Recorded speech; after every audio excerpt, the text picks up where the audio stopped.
کیسا ہے نور چھایا مدنی مذاکرے میں، کیسا ہے نور چھایا مدنی مذاکرے میں، کیسا ہے نور چھایا مدنی مذاکرے میں، ہر دل ہے جگمگایا مدنی مذاکرے میں، ہر دل ہے جگمگایا مدنی مذاکرے میں۔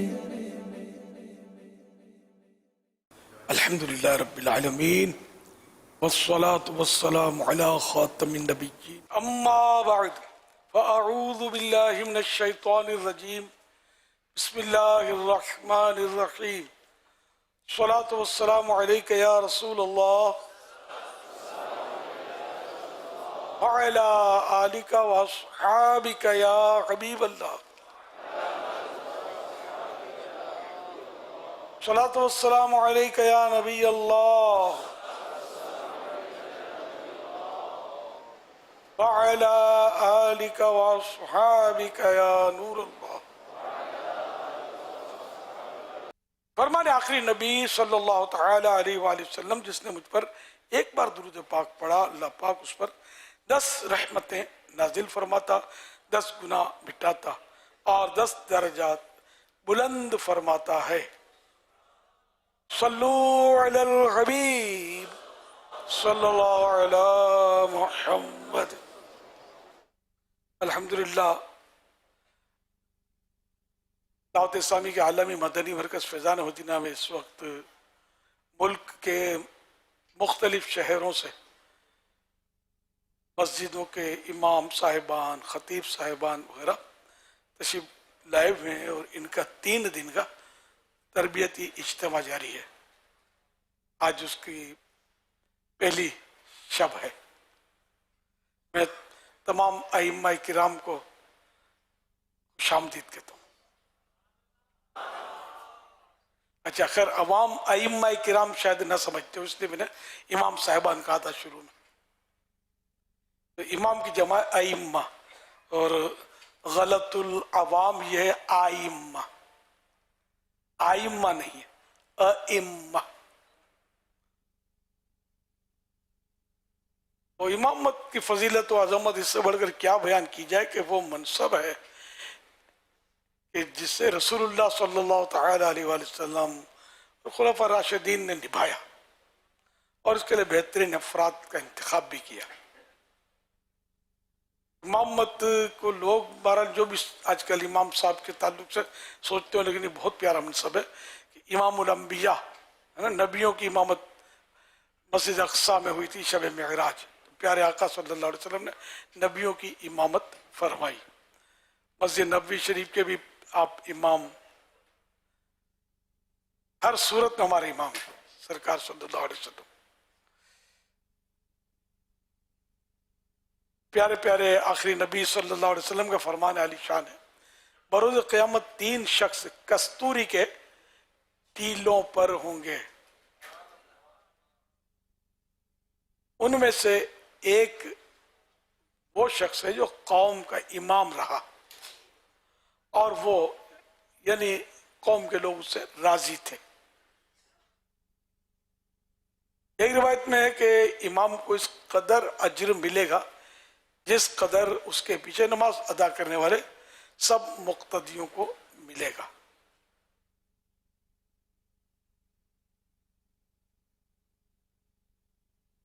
ایک بار حضرت ابو درداء رضی اللہ عنہ نے امیر المومنین حضرت عمر بن خطاب رضی اللہ عنہ سے ملک شام جانے کی اجازت طلب کی، تو آپ نے انکار فرما دیا۔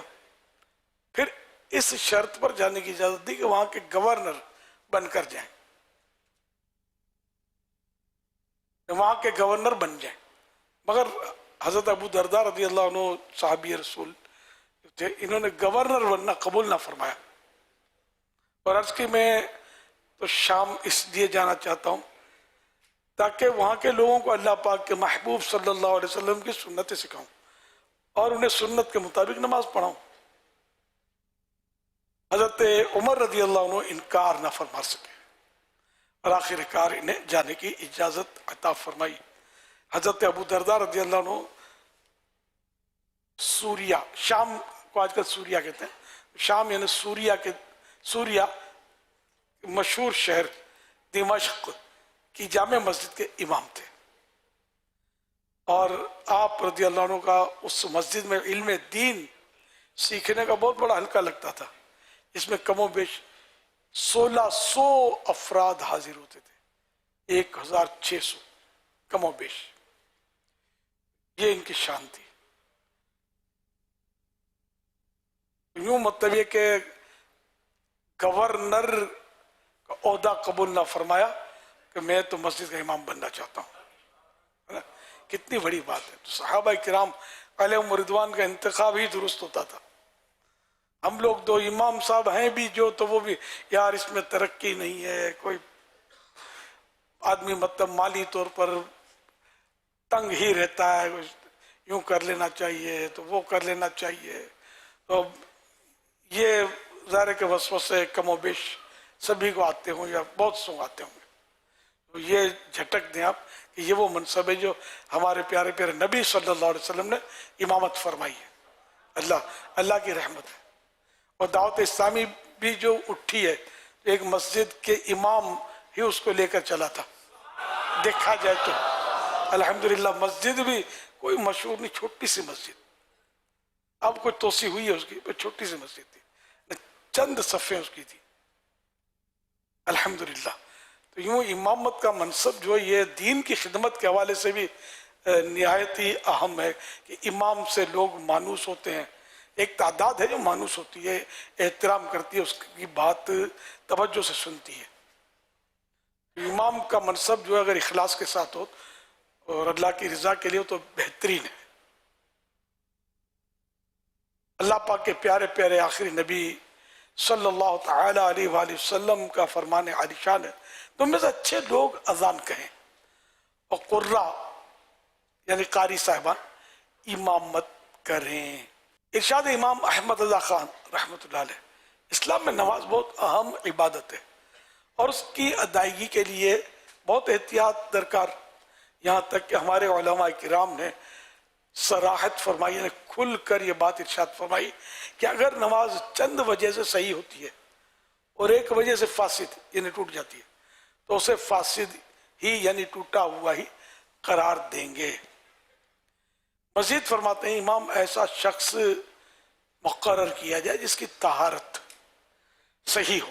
طہارت یہ ایک وسیع موضوع ہے کہ ہر چیز پاک ہو اس کی، ٹھیک ہے نا.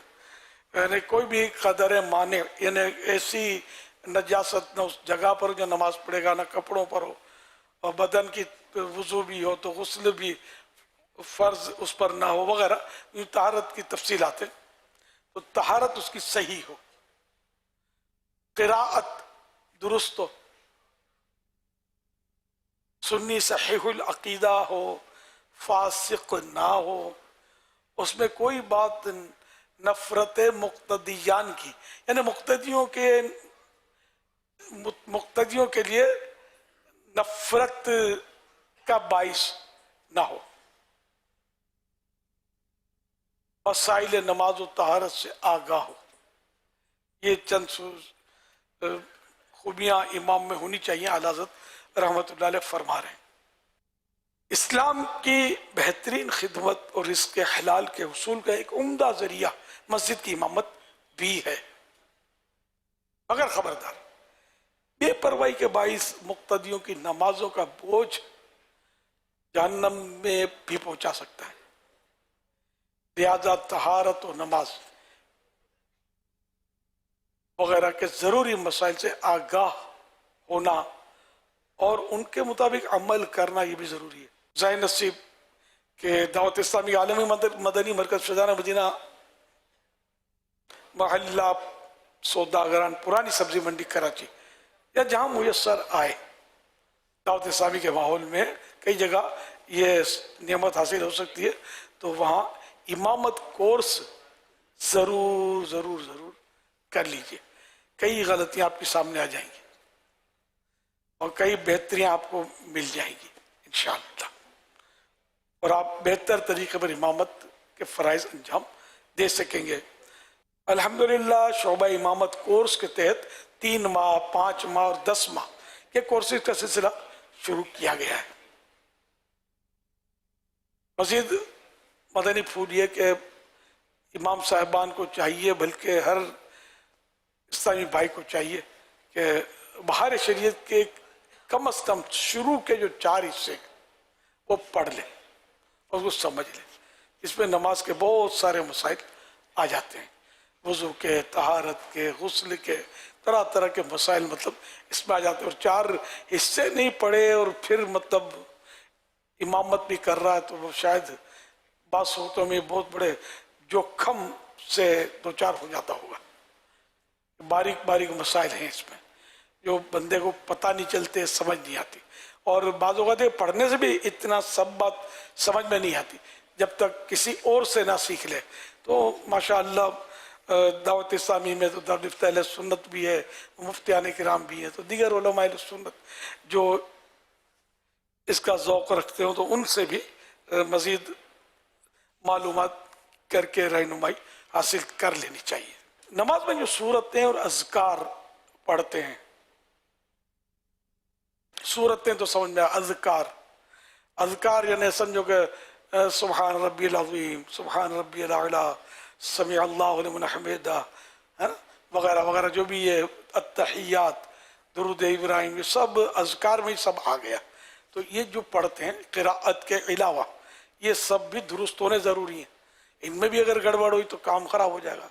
ساری نماز درست تھی، سپوز کرو ساری نماز درست پڑھی ہے بھی زینت القرہ، خالی قاری بھی نہیں ہے، بہت بڑے قاری صاحب ہیں، اور اگر انہوں نے اللہ اکبر جوش میں آگے فرما دیا نماز میں، اب فرما دیا لفظ فرما واپس لے لیتا ہوں، فرمانا نہیں ہے، بکنا ہے نا، تو معنی ٹوٹ گئے، ختم ہو گئے، فاسد ہو گئے، جس کو معنی بدل گئے اور نماز ٹوٹ گئی۔ یہ بعض اوقات وہ اس طرح کے لہنے جلی ہو جاتے ہیں کہ جو مطلب خطرناک ہوتے ہیں، اور بے توجہی میں بھی بعض اوقات ہو جاتے ہیں۔ بے توجہی میں بھی اگر یہ ہوا تو نماز تو ٹوٹے ہی نہیں۔ اس لیے یہ سیکھنا، اس کو سمجھنا کہ ویسے تنہائی میں اگر نماز پڑھتا ہے نا بندہ تو صحیح پڑھ رہا ہوتا ہے، لیکن بعض وہ سب کے سامنے پڑھنے لگتا ہے تو کچھ وہ بنانے سجانے میں بھی کچھ زیادہ وہ آگے پیچھے ہو جاتا ہے، تو سجاوٹ کے بجائے کچھ اور کچھ ہو جاتا ہے اور نماز کا مسئلہ کھڑا ہو جاتا ہے، یا کوئی شخصیت آ گئی، یا کوئی سیاسی شخصیات پیچھے کھڑی ہو گئی، یا اتفاق سے کوئی وزیر صاحب نکل آئے، ان کو بھلے تکبیر تحریمہ بھی کہنا نہ آتی ہو، لیکن قاری صاحب جوش میں آ گئے، اکبار کر کے شروع کیا تو سب کا بیڑا پار ہو گیا، آر پار ہو گیا بیڑا۔ تو یوں مطلب سوچ سمجھ کر نماز پڑھنی بھی ہے تے پڑھانی بھی ہے۔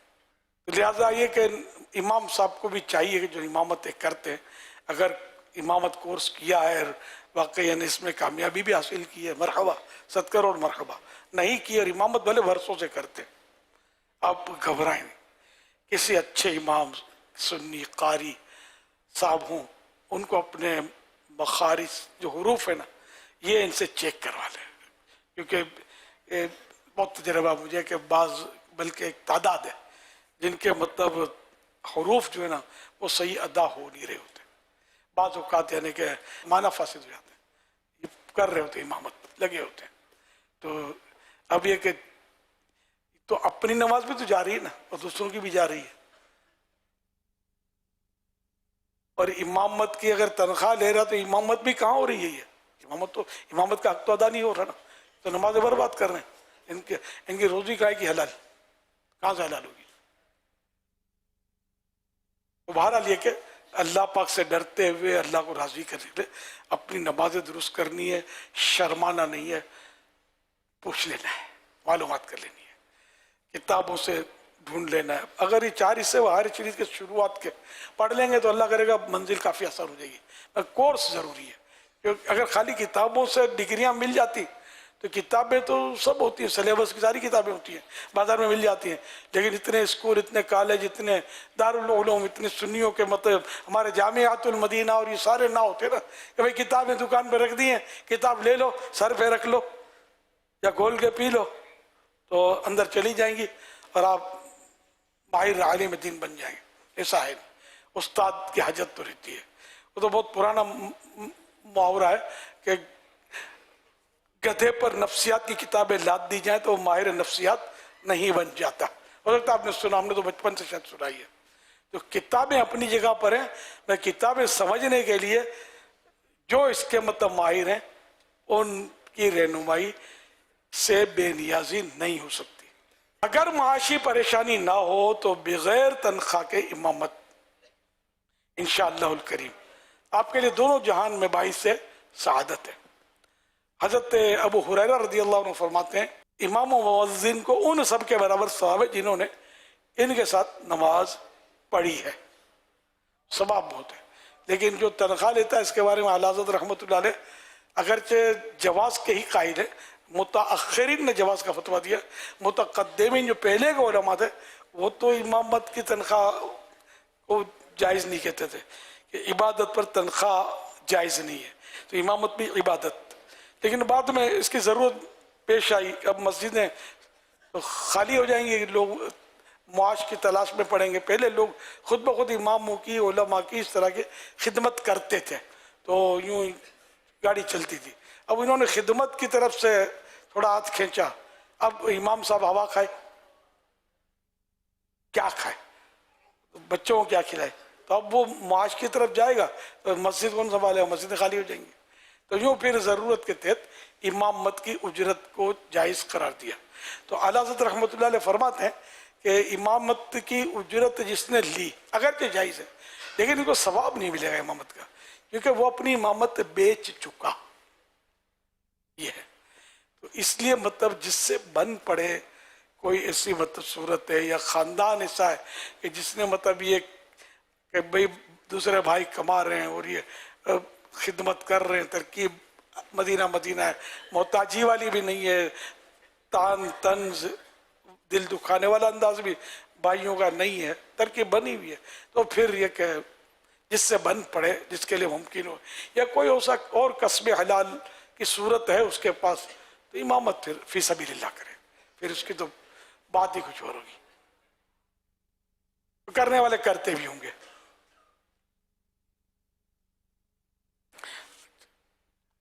بلا سخت مجبوری تنخواہ بڑھانے کا مطالبہ مناسب نہیں. یعنی تنخواہ پر اجارے پر ہے اور تو پھر بھی تنخواہ بڑھانے کے لیے بھی تھوڑا مطلب بعض امام صاحبان کچھ زیادہ ہی، پھر کمیٹی بھی ہوتی ہے، مطلب ہر ایک کمیٹی ایسی تو نہیں ہوتی نا، متقی اور پرہیزگار. پھر بات باہر آتی ہے، پھر ہمارے امام صاحب حرص کرتے ہیں تو لالچی ہوتے ہیں، جب دیکھو بولتے تنخواہ بڑھا دو یار، ان کا پیٹ ہی نہیں بھرتا یار. یوں کرتے ہیں، بچے پڑھاتے ہیں، ٹیوشن پڑھانے جاتے ہیں، ہم 2 ٹائم کی روٹی ان کو دیتے ہیں، پھر بھی بولتے ہیں تنخواہ بڑھاؤ. ان کو اسکوٹر بھی دلا کے دیے ہم نے، مکان بھی دیا ہے، پھر بھی بولتے ہیں تنخواہ بڑھاؤ. پریشان کرتے رہتے یار یہ مولانا لوگ. یوں یہ پھر سارے مطلب مولاناؤں کو اس طرح عوام جو ہے نا یہ لپیٹ میں لیتی ہے، حالانکہ سارے مولانا اس سے نہیں ہوتے. اور تنخواہ بڑھانے کا مطالبہ کیا بھی تو گناہگار نہیں ہے، ایک ناجائز کام نہیں کر رہا، لیکن یہ کہ تنفیر عوام سے بچنا چاہیے. لوگ مطلب یہ کہ لوگوں کے دلوں میں کس طرح داخل ہونا ہے، ان کے دل میں ہم سے محبت ہو، ہم سے محبت ہوگی تو مذہبی لوگوں سے محبت ہوگی، مذہبی لوگوں سے محبت ہوگی، دین سے محبت ہوگی، اسلام سے محبت بڑھے گی. تو ہم لوگوں کو مطلب ہم لوگ جو نا یہ اسلام کے حوالے سے پہچانے جاتے ہیں کہ بھئی یہ دیندار طبقہ، مذہبی طبقہ. ہم لوگ سفید چادر کی طرح کہ ہمارے سفید چادر پر دور سے داغ نظر آ جاتا ہے. آپ امام صاحب اگر چوک پر کھڑے ہو کے ہاں ہاں ہاں کر کے ہنسیں گے تو لوگ نوٹ کریں گے آپ مولانا ہو کر یہ 2 ٹکڑے چوکوں پہ گالیاں دیں گے، ان کا کچھ نہیں بگڑتا، ان کو کوئی کچھ نہیں بولتا، ان کی کوئی مثال نہیں دیتی. اور اگر آپ ان کی مثال دیتے ہیں تو بولیں گے آپ میں اور ان میں فرق بھی تو ہے نا. صحیح بات ہے، آپ میں ان میں فرق ہے، آپ کو اپنا وقار رکھنا چاہیے. آپ یہ چوک پہ کھڑے ہو کر زور زور سے کہہ کے نہیں لگانے چاہیے، بازاری انداز میں گفتگو نہیں کرنی چاہیے، اڑے ابے تبے ہوئے والی بات نہیں کرنی چاہیے، لڑا لڑی اور ہڑا اڑی نہیں کرنی چاہیے. اور لوگ جو ہمیں بولیں گے تو صحیح بولتے ہیں، ہمارا اپنا منصب ہے، ہمیں اس کو مطلب داغ نہیں لگنے دینا. تاکہ دین کا کام ہوتا رہے اور دینداروں پر کوئی آنچ نہ آئے، ورنہ عوام پھر ایک لکڑی سے سب کو آنکتے ہیں، سارے مولانا سے، حالانکہ ایسا نہیں ہے، ایک مولانا کو کرے گا بھول تو وہ سارے مولانا سے، نعوذ باللہ من ذالک۔ یہ ان کی بہت بڑی مطلب ظاہر ہے کہ جرات ہوتی ہے، تو ہماری بعض بے احتیاطیوں کی وجہ سے یہ بیچارے بڑے بڑے گناہوں میں پڑ جاتے ہیں عوام جو ہے، تو یوں ان کو بچانے کے لیے بھی احتیاط کرنی ہے، تو تنخواہ جتنی دیتے ہیں اس پر ہی اکتفا کرنا چاہیے اور صبر و تحمل سے کام لینا چاہیے، پورا اللہ کرتا ہے، ورنہ یہ پیٹ جو ہے نا، اپنے نفس جو ہے نا، یہ بھرتا ہی نہیں ہے، حل من مزید کا بورڈ اس کا ہٹتا ہی نہیں ہے، اور دو اور دو، لاؤ لاؤ لاؤ، یہ پڑی رہتی ہے۔ اللہ پاک صبر و قناعت نصیب فرمائے۔ اچھا، مزید زیادہ مشاہرے یعنی زیادہ تنخواہ، سیلری کے لالچ میں دوسری مسجد میں چلے جانا، ایک امام مسجد کو کسی طرح زیب نہیں دیتا، بالکل نہیں جانا چاہیے، بھلے آپ کو 10 گنا تنخواہ مل رہی ہے ادھر، اور آپ کو سمجھائیں گے بھی یار آپ حافظ ہیں، بہترین قاری ہیں، آپ کا خطاب ہو آپ کی آواز کی بلندی دیوار پھاڑ دیتی ہے، اتنی سے تنخواہ میں پڑے ہوئے یار، وہ جامع مسجد میں اتنے نمازی، وہ یہ آپ پھسل گئے تو پھر جس نے پھسلایا نا وہ بھی آپ سے پھسل جائے گا کہ مولانا ہے لالچی، میرے چکر میں آ گیا۔ میں جن امام تھا تو مجھ پر بھی کوششیں ہوئی تھی، مسجد بڑی، تنخواہ زیادہ، الحمدللہ میں نے ادھر آنکھ اٹھا کر بھی نہیں دیکھا، اتنا سستا نہیں ہے، اتنا سستا نہیں ہے کہ چند سکوں میں بک جاؤں، الحمدللہ۔ مسجد بھی دور نہیں تھی، جو مسجد قریب تھی بس وہ سب قریب، وہ بھی قریب ہی تھی مسجد، تو خیر اللہ کی رحمت ہے، کبھی بھی پھسلنا نہیں، پیسے دیکھ کر نہیں پھسلنا، پیسے کیا ہے یار، سب سے پہلا دینار جب وجود میں آیا نا تو شیطان نے اس کو چوما تھا کہ جو تیرا وہ غلام میرا، یہ تصوفی کتابوں میں امام غزالی نے بھی لکھا ہے مختلف کتابوں کے، پہلا دینار جب ہوا شیطان نے چوم کے کہا کہ جو تیرا ہے، جو تجھ سے محبت کرتا ہے وہ میرا غلام ہے، شیطان کی غلامی نہیں چاہیے، ہم مصطفیٰ کے غلام ہیں صلی اللہ علیہ وسلم۔ ان کے جو غلام ہو گئے، ان کے جو غلام ہو گئے، ان کے جو غلام ہو گئے، ان کے جو غلام ہو گئے، خلق کے امام ہو گئے، خلق کے امام ہو گئے۔ ہو سکے تو پیشگی، ایڈوانس تنخواہ نہ لیجیے، بلکہ پہلی تاریخ سے قبل بھی تنخواہ قبول مت کیجیے کہ زندگی کا کیا بھروسہ۔ یہ ایک وہ تقوی والی بات ہے، اگر تنخواہ وہ جلدی دیتے ہیں 2-3 دن پہلے تو شاید کہیں کہیں عرف ہو بھی اس کا، لیکن یہ کہ واقعی یہ تو ہے کہ اگر یہ تنخواہ زائد، اب پتہ نہیں عرف ہے یا نہیں ہے، میں جہاں تھا وہاں دیتے تھے، میں نے منع کر دیا تھا، کیونکہ میں نے حضرت عمر بن عبدالعزیز رضی اللہ عنہ کا یہ واقعہ جب پڑھا کہ ان کی بچیوں نے عید کے لیے نئے نئے کپڑوں کا مطالبہ کیا، تو انہوں نے خازن میننگ ٹریزرر، خزانچی کو طلب کیا، فرمایا کہ مجھے 1 مہینے کی تنخواہ پیشگی دے دو، ایڈوانس۔ تو انہوں نے، خازن تھے، سب نیک لوگ ہوتے تھے، حاضر ہیں، حاضر کر دوں گا میں، لیکن حضور آپ یہ گارنٹی رکھتے ہیں کہ آپ مزید 1 ماہ زندہ رہ کر یہ کٹوتی جو یہ آپ ایڈوانس دے رہے ہیں، یہ تنخواہ پوری آپ کر لیں گے اس کی ڈیوٹی؟ حضرت عمر بن عبدالعزیز رضی اللہ عنہ خوف خدا والے تھے، کانپ اٹھے کہ نہیں نہیں مجھے نہیں چاہیے، تو نے مجھے بچا لیا، باقی زندگی کا کوئی بھروسہ نہیں۔ 1 مہینہ انہوں نے مطلب وہ پیشگی تنخواہ نہیں اٹھائی بیت المال سے، اور بچیوں سے فرما دیا کہ بچیوں رنگ برنگے کپڑے پہننے کا نام عید نہیں ہے، انہی پرانے کپڑوں کو دھو لو، ان کو پہن لو۔ یہ واقعہ میرے دل پر لگ گیا. تو میں ایک دن کی بھی تنخواہ مجھے کاہے کو دیتے ہو پیش کی؟ میں مر گیا تو کیا کروں گا؟ اس لیے میں نے یہ ترکیب بنا تھی کہ بھلے پہلی تاریخ کو دے دیں. تو میرا اب وہ مہینہ پورا ہو گیا.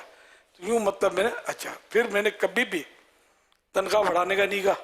250 روپے سے میرا اسٹارٹ ہوا تھا امامت کا. اور جب دعوت اسلامی نے اٹھان لینی شروع کی تو مصروفیت بڑھ گئی. تو آخرکار وہ میں نے امامت جب ترک کی اس وقت میری تنخواہ ماہانہ 700 روپے ہو چکی تھی. 700. تو میں نے کبھی الحمدللہ ان سے نہ تنخواہ بڑھانے کا مطالبہ کیا، خود ہی بڑھاتے تھے.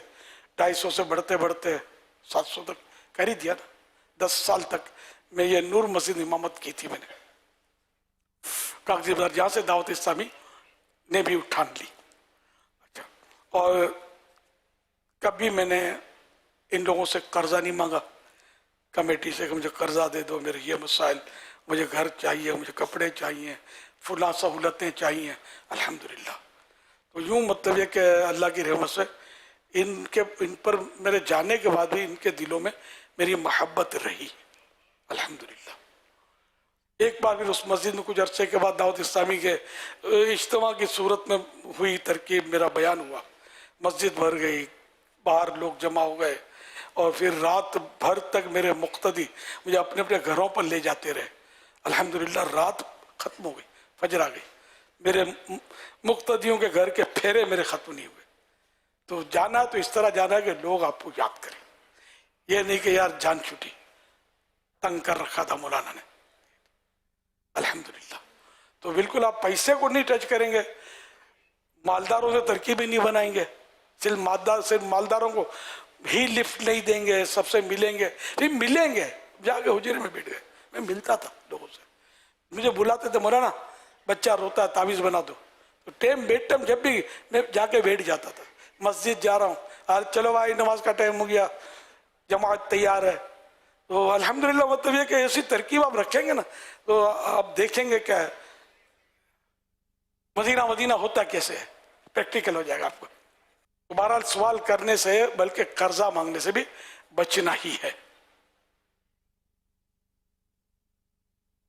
آج کل بعض امام و خطیب اپنے آپ کو صرف خطیب، اور بعض مؤذن صاحبان خود کو نائب امام کہنا کہلوانا پسند کرنے لگے ہیں.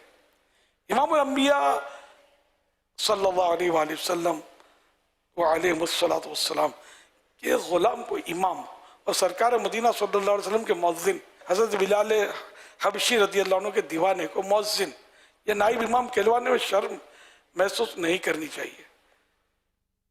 یعنی نائب امام میں بھی تھوڑا یوں تو ہوتا ہے، نائب ہے نا، چھوٹا ہوا نا. مؤذن کہنے میں کوئی حرج نہیں ہے. مؤذن رسول اللہ مشہور ہیں حضرت بلال، اور ان کی عزت کتنی ہے مؤذن رسول اللہ کی، کہ جہاں یہ اذان دیا کرتے تھے مسجد نبوی شریف میں، اب وہ شامل ہے حصہ. پہلے وہ مسجد نبوی سے باہر تھا کہ اذان باہر دی جاتی، اب وہ شامل ہے. تو اس جگہ ایک بہترین مطلب چبوترا یا کوئی صورت بنی ہوئی اس طرح وہ، اور آج بھی کہتے ہیں کہ جو اذان ہوتی ہے وہاں اسی جگہ ہوتی ہے. حضرت بلال رضی اللہ عنہ جہاں اذان دیا کرتے تھے، اگرچہ اب وہ مسجد سے اذان ہو رہی ہے تو سنت تو یہی ہے کہ اذان مسجد سے باہر دی جائے. ہمارے یعنی کتابوں میں تو یہی لکھا ہے. یعنی ممکن ہے کہ کوئی ایسی نیت کی گئی ہو تعمیرات میں کہ یہ حصہ مسجد سے خارج ہے، یہ بھی ہو سکتا ہے، کچھ پتہ نہیں ہے، تو پھر تو حرج نہیں ہے. جیسے ہم نے فیضان مدینہ جب تعمیر کیا نا، یہی جہاں آپ تشریف فرمائیں، تو ایک جگہ ہم نے رکھی تھی ایسے کہ جہاں سے ہم خطیب کے سامنے وہ جگہ ہو رکھی تھی کہ وہاں جمعے کی اذان دیا کریں. اب اس کے کچھ ہم نے وہ چوکور بنا بھی لیا تھا، گریل وغیرہ، وہاں جمعے کی اذان خطبے کی اذان دیتے تھے. اور یہ نیت تھی خارج مسجد ہے، کیونکہ خطبے کی اذان جو ہے یہ بھی مسجد میں نہیں دے سکتے، فنا مسجد میں دے سکتے ہیں. تو اس کو ہم نے مسجد کی نیت نہیں کی تھی، یا فنا مسجد کی تھی یا خاریہ مسجد، اب بھول گیا ہوں، لیکن رکھی تھی جو پرانے صاحب ان کو یاد ہوگا۔ اب ہوا کیا کہ وہ اس طرح بنی ہوئی تھی وہ جگہ کہ لوگ سمجھتے تھے مزہ آ رہی ہے۔ اب تو پھر ہم نے اس کو کس کو سمجھانے جائیں گے مزار نہیں ہے، اب بنا ہوا اسی طرح تھا لم چورس، تو یہ کوئی قبر ہوگی۔ تو پھر ہم نے اس کو پھر وہ ختم کر کے مسجد کی نیت کر لی۔ اور اب بھی جمعے کی اذان ہمارے فنا مسجد میں ہوتی ہے، باہر سے جنہوں نے جمعہ پڑھا ان کو پتا ہوگا، اور ہونا بھی یہی ہے، سنت بھی یہی ہے، مسجد کے اندر جمعے کی اذان نہیں دی جائے گی۔ اعلیٰ حضرت رحمۃ اللہ علیہ نے فتح رضویہ شریف میں کافی دلائل کے ساتھ یہ مسئلہ ارشاد فرمایا ہے۔ اچھا، اب آپ کے مساجد میں ہو سکتا ہے مسجدوں میں بھی ہوتی ہوں گی جمعے کی اذانیں، اور مؤذن دیتے بھی ہوں گے، تو اب آپ اگر دیکھتے ہیں کہ اس طرح ہی نہیں مانتے، بعض وہ نہیں مانتے لوگ، اتنے برسوں سے آ رہا ہے، فلاں حضرت تشریف لائے تھے تو انہوں نے بھی کچھ نہیں کہا، تو اگر آپ دیکھیں کہ مسئلے کھڑے ہوتے ہیں، پھر مسجد میں فساد نہیں ہونا چاہیے، فتنہ نہیں ہونا چاہیے آپ کی وجہ سے ایک گروپ ادھر جائے ایک گروپ ہو جائے، پھر کل پتہ چلا کہ امام صاحب کا گروپ جو کمزور پڑا اور امام صاحب روڈ پہ آ گئے، تو گروپ بھی نہیں بنانے اپنے کو، بلکہ کبھی ایسے حالات پیدا ہو نا کہ نمازی ہمارے خلاف ہو گئے اور مسجد رہے گی کسی اپنے ہی امام کے پاس لیکن وہ ہمیں امام نہیں رکھنا چاہتے، تو اس میں عافیت ہے کہ شرافت کے ساتھ ریزائن کر دے، اس میں عزت ہے۔ میں اپنی بات میں نے بھی ریزائن کیا ہے، مجھے ایسے حالات ہو گئے تھے، دعوت اسلامی کے مختلف بیان آئے دن، ایک دن میں بعض ہوگا 2-3 جگہ بھی بیان کرتا تھا، میں شروعات کی بات کرتا ہوں، نور مسجد جن تھا، تو مجھے یہ پتہ چلا تھا، کہیں سے پیچھے سے پتہ چلا کہ یہ لوگ سوچ رہے ہیں کہ آپ کو فارغ کریں، اس وجہ سے نہیں کہ مجھ سے ناراض تھے، تو مسجد کا بھی نظام چلانا ہے، بات بھی صحیح تھی، میں آفر کر چکا تھا کہ میری جو نمازیں چھٹی کرتا ہوں اس کی تنخواہ کاٹ لو آپ لوگ، یہ بھی نہیں کرتے تھے، خیر تو بعد میں سب میں نے جو بھی تھا پیمنٹ کیا ہوا ہے الحمدللہ۔ تو اس طرح میں نے یوں مجبور ہو کر وہ ریزائن کر دیا، حالانکہ مؤذن صاحب تھے، حافظ تھے اور آواز بھی اچھی تھی، پڑھاتے تھے نماز، لیکن امام کا اپنا ایک حساب ہوتا ہے، تو یوں مطلب ہے کہ میں نے ریزائن کر دیا، فوراً ریزائن میرا قبول ہو گیا، اس سے بھی تصدیق ہو گئی کہ انتظار تھا، اللہ نے مطلب عزت رکھ لی۔ اب اگر یہ مجھے جواب دے دیتے،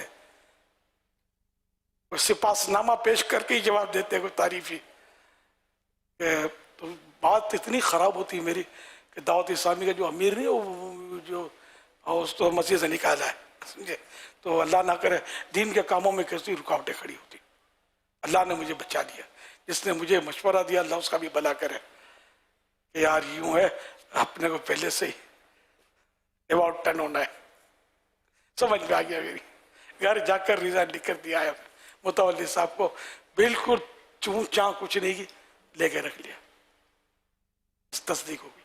تو یہ آپ کے لیے یہ میری جو درخواست ہے یہ بہت سمجھنے کی ہے، دیکھو امامت اپنی جگہ پر ہے، عزت اپنی جگہ پر ہے، بھلے آپ حق بجانب ہوں، یہ میں بھی حق بجانب بھی تھا، میں مطلب لیکن بہرحال اب یوں حق بجانب تھا بھی اور نہیں بھی تھا کہ میں چھٹیاں کر رہا تھا، امام کو چھٹیاں کرنی نہیں چاہیے اتنی، لوگ امام اب نہیں سنبھال سکتے، امامت ہر نماز میں نہیں آ سکتے، آپ تو چھٹی کریں اور کیا، یوں بات صحیح بھی تھی ان کی طرف سے، اگر یہ ہوتا تو ظلم نہ ہوتا کہ کوئی میرا ذاتی معاملہ نہیں مجھ سے، میں نے کہا پھر بھی یہ مجھ سے محبت، کوئی کسی نے میرے بارے میں کوئی آواز نہیں اٹھائی کہ یہ صحیح آدمی نہیں تھا، الحمدللہ محبت ان کا عزت کرنا یہ مجھے پتہ ہے، مطلب الحمدللہ الحمدللہ ثم الحمدللہ۔ تو ایسے رہا کرو کہ زمانہ مثال دے۔ صلو علی الحبیب صلی اللہ علی محمد، لباس تقوی اختیار کیجئے، جھوٹ، غیبت، چغلی اور وعدہ خلافی وغیرہ گناہوں سے پرہیز کرتے رہیے، ورنہ آخرت کے نقصان کے ساتھ ساتھ دنیا میں بھی لوگ آپ سے بدظن ہوں گے۔ یہ بھی مسائل ہوتے ہیں ہمارے یہاں، تقوی پرہیزگاری بڑا دشوار امر ہے، احتیاط ہو نہیں پاتی، اور لوگوں میں بھی ایسی باتیں ہماری آ جاتی ہیں جو مطلب ہے کہ لوگوں کو ہم سے دور کرتی ہے۔ امام جو ہوتا ہے ادھر سب سے اچھا آدمی ہوتا ہے، نیک آدمی ہوتا ہے، کہ اللہ کی بارگاہ میں تو سفارشی بنایا ہے نا کہ ہماری نماز اللہ کی بارگاہ میں یہ پیش کرے گا. اور امام صاحب یہ مطلب تو جہاں میں آتا ہوں دیو مار 4:30 والے انداز اختیار کرے گا تو یار لوگوں کا بھی دل کیسے لگے گا اور یہ کیسے مطلب ہمارا نمائندہ بنے گا اللہ پاک کی بارگاہ میں. تو یوں مطلب امام کو ویسے بھی سب سے زیادہ پرہیزگار متقی ہونا چاہیے, اللہ کا نیک بندہ ہونا چاہیے. اور پھر یہ کہ گناہ بری گفتگو یہ تو مذہبی طبقے میں بھی بدقسمتی